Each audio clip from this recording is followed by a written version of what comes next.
Hey everyone, could Bitcoin really hit $250,000 soon? Arthur Hayes, the legendary co-founder of BitMEX, believes it could. But how realistic is this?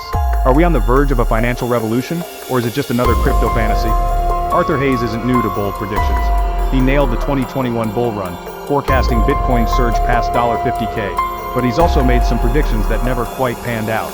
So, what makes this $250K prediction different? First up, the US money printer is back in action. The Federal Reserve might cut interest rates and print more money to prevent an economic slowdown. More printed money means a weaker dollar, which could boost Bitcoin's value.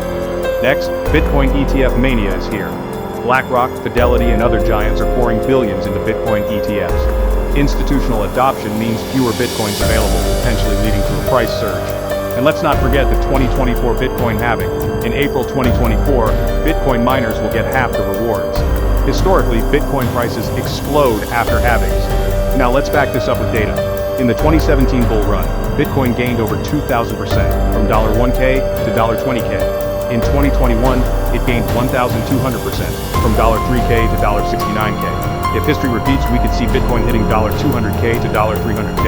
But wait, there's a catch. There are risks. Government crackdowns could regulate Bitcoin ETFs and slow adoption. Market manipulation by whales might dump Bitcoin before retail investors cash in. And global recession fears could crash risk assets, including Bitcoin. So will Bitcoin hit $250K? Based on historical data and current trends, Arthur Hayes' prediction isn't impossible, but it's aggressive. A more realistic target? Somewhere between $150K and $200K in the next 24 months. What do you think? Will Bitcoin break $250,000? Drop your predictions in the comments below.